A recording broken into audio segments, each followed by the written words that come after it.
Merci Daniel Breuiller de nous accompagner pendant cette première demi-heure. Élu du Val-de-Marne, membre du groupe écologiste Solidarité et Territoire. On va bien sûr commencer par la décision du Conseil constitutionnel qui a donc rejeté pour la deuxième fois la demande de référendum qui avait été déposée par les sénateurs de gauche. Quel a été votre sentiment de la déception ? Bon, c'était attendu, mais en fait, ça provoque une interrogation sur les portes de sortie de la crise démocratique que l'on vit. Clairement, le retour devant les citoyens était une porte qui aurait été honorable et par ailleurs qui aurait sans doute renforcé une démocratie un peu à bout de souffle.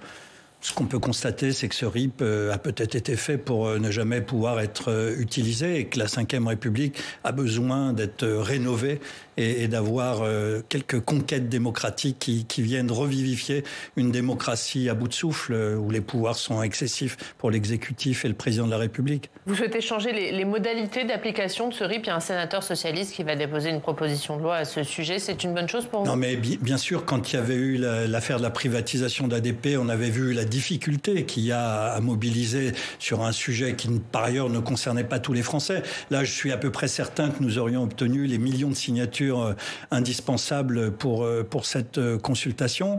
Moi, je crois surtout, si vous voulez, qu'en fait, la question est moins RIP ou pas RIP. C'est comment cette réforme qui est rejetée, qui est injuste, peut-elle être aujourd'hui remise en cause. Des manifestations ininterrompues, une mobilisation, une intersyndicale unie, un Parlement qui ne vote pas cette loi, un RIP rejeté, et après la crise qui continue. Donc nous allons continuer à nous battre, car cette réforme est profondément injuste en prenant 2 ans de la vie de nos concitoyens. Mais comment ? Est-ce que vous pouvez encore la remettre en cause, cette réforme ? Ou est-ce que vous êtes résigné au fait qu'elle va rentrer en vigueur ? Résigné, absolument pas. On a eu l'exemple avec le CPE du fait que nous allons combattre sur tous les fronts. Il y a la proposition de loi de Lyotte qui permettra à nouveau un débat, et puis ça permettra que les députés se prononcent explicitement sur le sujet, ce qui n'a pas été le cas. Vous pensez qu'elle peut être votée ? Je ne sais pas, parce que je crois que chez nos collègues les Républicains, il doit y avoir beaucoup de serrage de boulons. En ce moment, vous poserez la question à Bruno Retailleau, même si c'est pas son groupe, c'est sa famille politique. Donc je ne suis pas certain qu'elle puisse être votée, mais en tous les cas, elle montrera aussi et elle permettra que chaque député s'exprime sur cette question du report de l'âge à 64 ans. Et ça, je pense que c'est une bonne chose, parce que les députés doivent rendre compte devant leurs électeurs de leurs choix politiques, et c'est la moindre des choses qu'ils aient à s'exprimer formellement. Ce sera l'avantage de cette réforme. Puis on contestera les décrets d'application. Les syndicats ont programmé un autre mouvement de protestation. Vous savez, peut-être la réforme finira par s'appliquer, puisque le gouvernement a l'air déterminé, mais si elle s'applique, ce sera peut-être encore pire pour notre pays. Hier, on débattait du pacte de stabilité. 8 milliards en 2027, c'est ce que produira l'effet de cette réforme des retraites. C'est exactement ce qu'on a consacré à la ristourne de 30 centimes sur le litre d'essence en 2022. Franchement, regardez les enjeux, regardez le bouleversement de la vie de notre pays. Est-ce que vraiment ça valait le coup ? Non, ça ne vaut pas le coup, et cette réforme doit être remise au placard. Un mot sur ce qui s'est passé le 1er mai et ces violences qui ont eu lieu dans les cortèges de nombreuses villes de France. Est-ce que pour vous, il faut une nouvelle loi pour lutter contre les Black Blocs ? Moi, je pense qu'on a deux sujets. Le premier sujet, je veux redire, je suis écologiste, donc les violences ne font pas partie de notre pensée, de notre arsenal. On est au contraire, par principe, contre ces violences. Et j'ai une pensée, je le dis aussi, pour ce fonctionnaire qui a reçu un cocktail Molotov dont on voit les images. Mais donc j'ai une pensée aussi pour les manifestants blessés, parce que dans chacune des manifestations, il y a eu des manifestants blessés. La première chose, c'est que les manifestations se déroulent bien dans l'immense majorité des cas. J'ai participé à toutes, en rejoignant parfois le Sénat parce que nous avions des débats. Donc tout ça se déroule très bien. Ensuite, on a un problème en France de doctrine de maintien de l'ordre. Dans tous les pays, il y a une logique de désescalade, d'éloignement des forces de police, des lieux de manifestation. dans notre pays, il y a une logique d'aller plutôt à l'affrontement. Les premières manifestations, le préfet de police avait changé d'ailleurs un peu la doctrine, plus de NAS, etc. Tout ça, c'est assez bien passé. Donc il y a un sujet avec les Black Blocs qui est réel, hein, puisqu'ils viennent pour en découdre, pour mettre à bas cette société qu'ils détestent, casser des vitrines, etc. Mais je pense qu'on a... la stratégie du maintien de l'ordre quand vous avez des casseurs, des Black Blocs qui tirent, vous le dites, hein, des pavés, des cocktails Molotov sur les forces de l'ordre? D'abord, je pense que quand la police tient une distance plus grande, il est pas certain du tout que les tensions soient les mêmes. Parce que ce qui me préoccupe, c'est quand même le fait qu'on puisse continuer à manifester. Et cette violence à la fin des manifestations se traduit aussi par un découragement d'un certain nombre de mes concitoyens. J'étais maire 20 ans, je discute beaucoup avec mes concitoyens à Arcueillet et beaucoup m'ont dit mais moi j'hésite à aller manifester. Et le 1er mai, il y avait souvent des manifestations en famille. Et aujourd'hui, vous voyez beaucoup moins de familles avec enfants dans les manifestations. Parce que les gens ont peur et ça diminue cette mobilisation. Donc il faut d'abord réexpliquer que le droit de manifester est fondamental et qu'au fond, les Black Blocs sont un peu quand même les idiots utiles du gouvernement parce qu'ils découragent ces manifestations. Ensuite, moi je suis pas un expert du maintien de l'ordre. Je pense qu'il appartient au gouvernement de trouver les dispositifs. Mais quand vous avez des dispositifs comme la Bravem, etc., franchement, je pense que le ministre de l'Intérieur a tort de ne pas s'interroger sur le dispositif de maintien de l'ordre et de ne pas regarder ce qui se fait dans les autres pays européens où il y a aussi des contestations sociales et il y a rarement le niveau de violence qui est atteint dans notre pays. Et vous souhaitez la dissolution de la Bravem ? En tous les cas, je pense que cette modalité d'intervention ne me paraît pas tout à fait conforme à ce que j'évoque avec la nécessité plutôt d'une politique de désescalade que d'une politique d'escalade. Mais le gouvernement dit qu'il y a des casseurs qui viennent pour tuer du flic. Est-ce que pour vous, changer la stratégie de maintien de l'ordre, ça résoudrait le problème ? Bon, écoutez, vous n'êtes pas d'accord avec ça? Il n'y a pas des gens qui viennent pour tuer du flic? Pour tuer du flic, j'espère que non. Je suis quand même pas certain. Enfin, j'espère vraiment que non. Mais il y a des gens qui viennent pour casser, ça c'est certain. Ils s'attaquent souvent d'ailleurs à des symboles des banques. Donc on le voit bien. Mais pour moi, si vous voulez, les dégradations matérielles sont une chose, les atteintes aux personnes sont autre chose. Et puis, dans les manifs, il y a des gens qui se retrouvent enfermés, qui se retrouvent aussi sous les gaz lacrymogènes. Les fonctionnaires de police eux-mêmes sont exposés, si vous voulez. Donc, franchement, je pense qu'il faut s'interroger. Peut-être que, d'ailleurs, je suis toujours assez surpris parce que les Black Blocs, c'est combien de personnes? C'est des personnes... on arrive à identifier les hooligans, on n'arrive pas à identifier les Black Blocs. Honnêtement, je suis toujours très interrogatif sur le fait. Quand je suis arrivé à la manifestation, on m'a fouillé, par exemple. On m'a demandé de présenter mon sac à dos. Les Black Blocs des manifestations.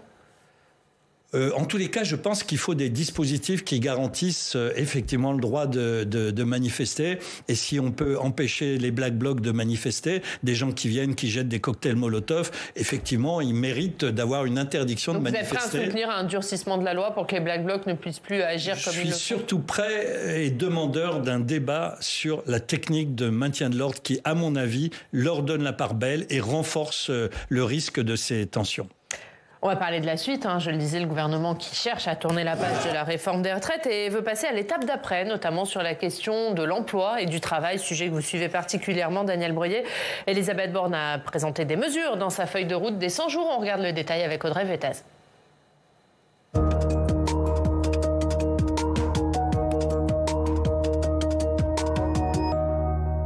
Bonjour Audrey. Bonjour. Et Audrey, parmi les chantiers lancés par l'exécutif, il y a donc la question du travail sous toutes ses formes et la Première ministre a donc détaillé dans sa première feuille de route. Vous allez tout nous expliquer Audrey, nous éclairer sur le calendrier. En tout cas, je vais essayer parce que tout n'est pas encore précisé. Parmi les textes qui devraient arriver vite, dans les 3 mois, il y a le projet de loi sur le partage de la valeur ajoutée, un texte plutôt consensuel puisque le sujet est porté par une majorité de syndicats. Écoutez la Première ministre à ce sujet. C'est un texte important. Jusqu'ici, seules les entreprises de plus de 50 salariés avaient l'obligation de proposer un dispositif de partage de la valeur à leurs salariés. Cet accord permettra de toucher toutes les PME en abaissant le seuil de 50 à 11 salariés pour une durée de 5 ans au moins. Par ailleurs, les entreprises de plus de 50 salariés qui font des résultats exceptionnels auront l'obligation de négocier la mise en place d'un dispositif de partage de la valeur. Un texte que les syndicats appellent de leur vœu, donc peut-être une manière de rouvrir le dialogue après la réforme des retraites. Peut-être, mais les négociations s'annoncent âpres sur tout ce qui touchera à la thématique du travail. Écoutez, Laurent Berger, le secrétaire général de la CFDT, il était dans le cortège du 1er mai. Je pense qu'on a un gouvernement qui est déconnecté, qui pense que tout ça est derrière nous. Non, c'est pas derrière nous. Aujourd'hui, il y a un monde du travail où la colère est assez présente, où le ressentiment est très présent et qui demande des réponses, évidemment sur le sujet des retraites, mais qui demande des réponses sur la question salariale, sur la question des conditions de travail. Et la CFDT, elle ira discuter. Mais elle ira discuter en considérant que tout coûte plus cher et qu'il va y avoir maintenant, sur les conditions de travail, comme sur la question salariale, comme sur la question du dialogue social, que des choses soient mises sur la table qui soient consistantes. Si c'est le cas, on discutera. Si ce n'est pas le cas, je crois que le gouvernement n'aura encore pas compris. Daniel Breuiller, vous y croyez, vous, à un retour à la table des négociations et à des discussions qui reprennent ? D'abord, je voudrais faire une remarque. On a débattu de la réforme des retraites dans un projet de loi de finances rectificative de la sécurité sociale. Et on a été empêché de débattre de tous ces sujets, de conditions de travail, de partage de la valeur, par le cadre même qu'avait choisi le gouvernement. Et aujourd'hui, il court derrière pour revenir mettre en débat ce qui était indispensable, parce qu'on ne peut pas parler de l'âge de départ en retraite sans parler des conditions de travail. Pourquoi les citoyens protestent ? Parce que beaucoup sont épuisés au moment où ils arrivent à la retraite et ils ont envie d'avoir une autre vie que celle-là. Donc, bien sûr qu'il faut débattre de ces questions de travail, de partage de la valeur. Dans les années 80, M. Calvet gagnait 40 fois le salaire d'un de ses employés. Aujourd'hui, chez Stellantis, le rapport entre le salaire du patron et le salaire moyen de ses employés, c'est 1100 fois.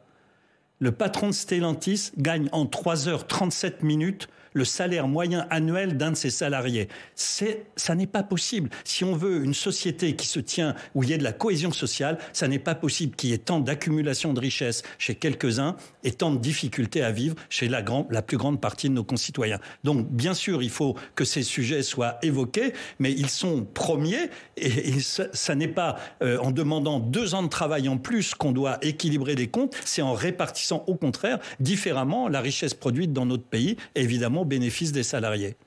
Et Audrey, il y a d'autres choses à l'agenda sur ces questions de travail et d'emploi. Hein. Oui, plusieurs textes finalement. Dans le courant du mois de juin, il y a la transformation de Pôle emploi en France Travail. La gouvernance sera partagée entre l'État, les collectivités, les partenaires sociaux. L'objectif, c'est de simplifier les démarches, mais aussi d'inciter à la reprise d'activité, notamment pour les personnes au RSA. On va en parler. Pour le reste, c'est un peu plus flou. De très nombreux sujets sont sur la table. Après justement la réforme des retraites, le gouvernement espère au moins dresser un calendrier d'ici juillet avec les partenaires sociaux, avec des négociations qui dureront au moins jusqu'à la fin de l'année. Et si tout va bien, un projet de loi travail en 2024. Et vous allez voir, on va écouter une nouvelle fois la Première ministre, il y a pléthore de sujets. Perspectives de carrière et reconversion, prévention de l'usure professionnelle, emploi des seniors, compte épargne-temps universel, suite de la réforme de l'assurance chômage. Tous les sujets sont sur la table avec les partenaires sociaux pour améliorer la vie au travail. Réforme de l'assurance chômage et puis je l'ai dit plus haut, réforme du RSA. Est-ce que vous pensez que c'est le bon timing, le bon moment après la réforme du RSA ? C'est encore un signal donné à la droite. Au fond, M. Macron reprend les vieilles anciennes avec le fait de demander des heures de travail ou de formation aux personnes au RSA. Quand vous êtes au RSA seul, vous gagnez 607 € par mois. Quand vous avez 3 enfants, vous gagnez 1500.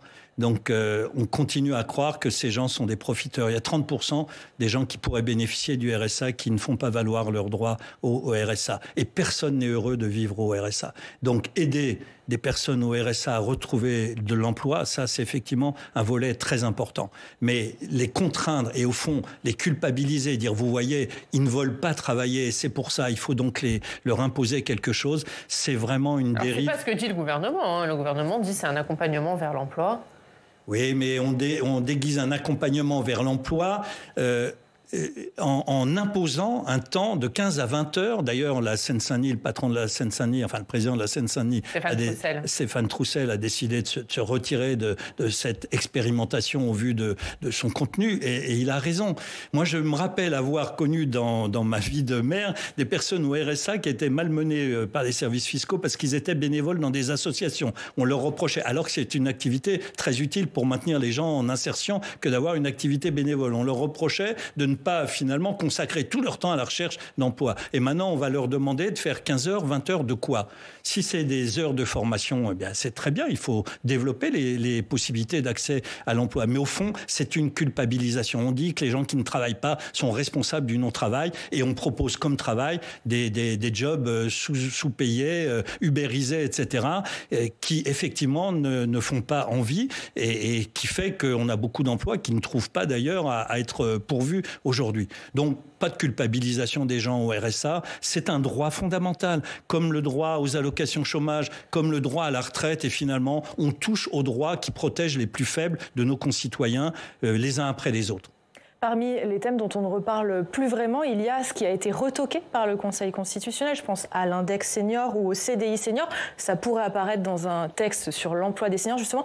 Vous vous appelez de vos voeux à ce qu'on remette ces sujets sur la table, ou il faut les oublier? L'index senior, on l'oublie?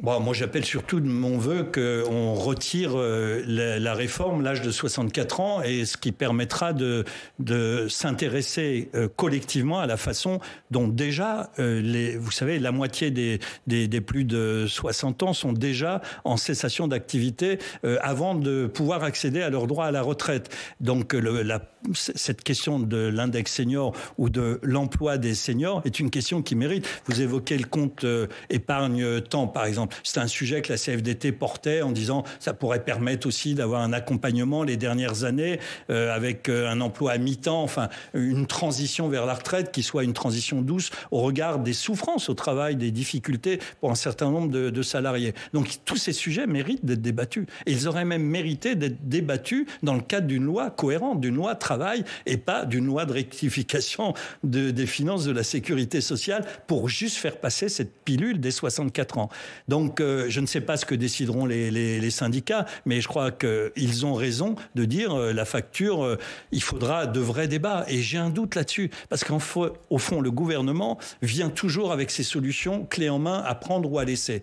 Donc, la négociation, ça n'est pas ça, c'est d'écouter les partenaires. Et je pense que les partenaires sociaux rediront que les mesures d'âge ne sont pas des bonnes mesures pour la retraite, et que pour réouvrir le débat, ouvrons-le vraiment sur les conditions de travail et sur le fait pourquoi des gens n'en peuvent plus à 60 ans dans leur travail.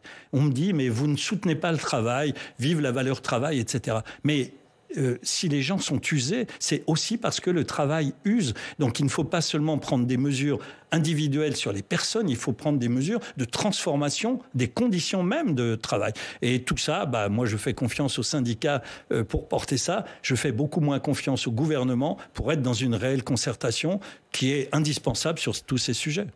Merci Audrey. Merci. À tout à l'heure dans le club.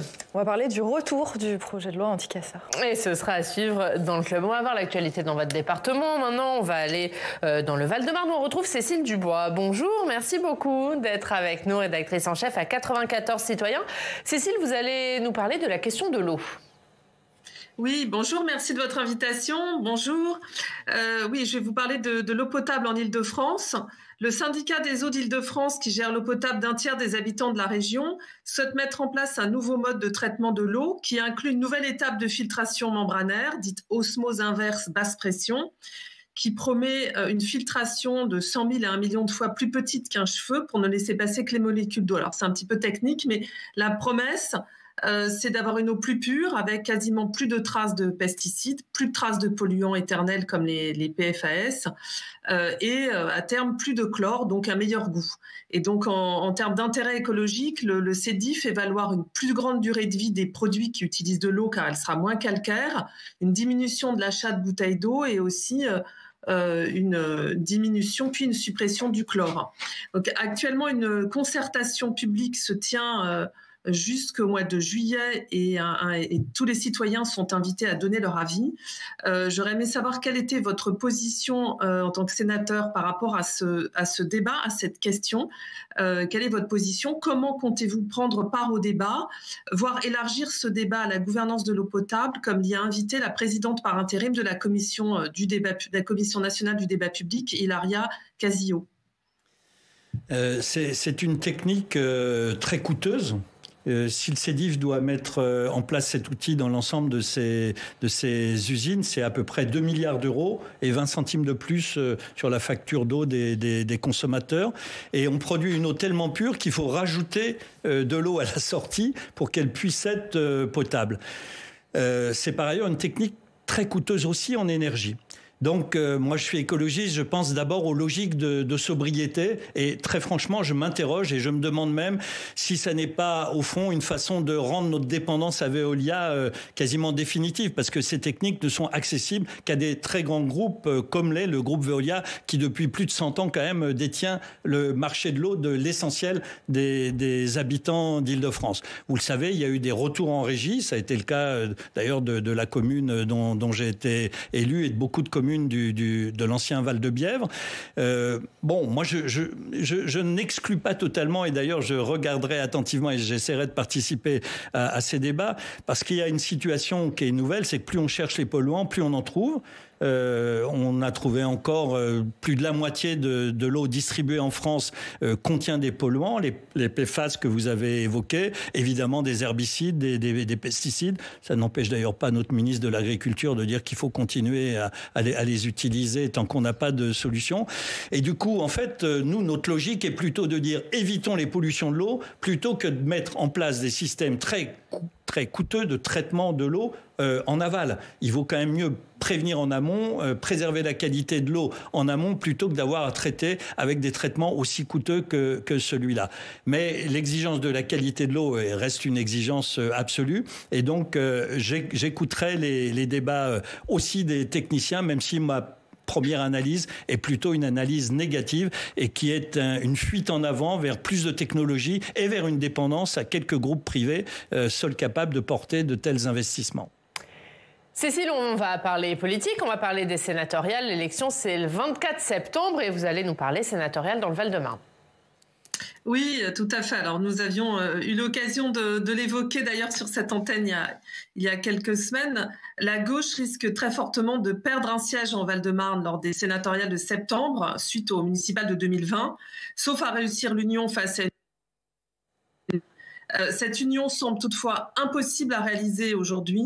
Les deux partis de gauche en tête des grands électeurs, à savoir le PCF et le PS, qui devraient logiquement figurer en première et deuxième position de cette liste d'union, souhaitant chacun présenter un homme. Pascal Savoldelli pour le PCF, Jonathan Kinslen pour le PS. Ce qui est impossible puisque la loi prévoit une alternance homme-femme sur les listes. Dans l'hypothèse qui se rapproche de deux listes qui se présenteraient, le PS d'un côté, le PCF de l'autre, et vous solliciterez toutes les deux pour les rejoindre, ferez-vous l'union avec le PCF ou avec le PS? Et si dans ce cas, vous laissez votre place à une femme écologiste en deuxième position, qui sera-t-elle ? Alors, la dernière fois que nous nous étions vus, j'avais dit je réserve ma décision à mes amis écolos. Donc, j'ai posé ma candidature et nous avons une procédure qui fait que Nadine Errati et moi avons été validés par les militants écologistes du Val-de-Marne, assez largement d'ailleurs, pour être le duo tête de liste écologiste dans le Val-de-Marne assez sénatorial. Ensuite, c'est le niveau national qui décide définitivement des élections. Je l'ai redit, moi, je crois qu'il n'y a qu'une bonne solution, c'est une liste d'union. Et donc, mais si on n'a pas. Eh bien, d'abord, je vais faire en sorte qu'il y en ait une. En tous les cas, je ferai mon possible et les écologistes feront leur possible. C'est d'ailleurs pour ça que j'ai proposé de retirer ma candidature pour mettre Nadine Errati en deux et batailler collectivement pour que Jonathan Kinslen, qui serait dans ce cas-là en numéro 3, soit élu, comme Esther Benbassa avait été élu il y a 12 ans par une dynamique collective. Donc vous êtes prêt à vous retirer, à ne pas être candidat pour qu'il y ait une liste d'union et pour qu'une femme soit candidate? Je l'ai dit à Cécile Dubois qui l'a écrit, je le confirme devant vous. Pour moi, la dynamique d'union est plus importante que tout. Nous allons dans une période où l'alternance risque d'être en direction du Rassemblement national. Eh bien, moi, je prône que le rassemblement de la gauche et des écologistes ait l'offre politique nécessaire et qu'elle se construit déjà dans les territoires et déjà au moment des élections sénatoriales. Par ailleurs, la droite a conquis plusieurs villes, a gagné le département et j'espère que nous nous mettions dans une stratégie de reconquête. Et le chacun pour soi n'aiderait pas à cette reconquête. Il ne serait pas non plus dramatique. Les élections sénatoriales ne mobilisent pas non plus les foules de citoyens. Voilà, donc premièrement, tout faire pour aller jusqu'au bout, rendre possible cette liste d'union.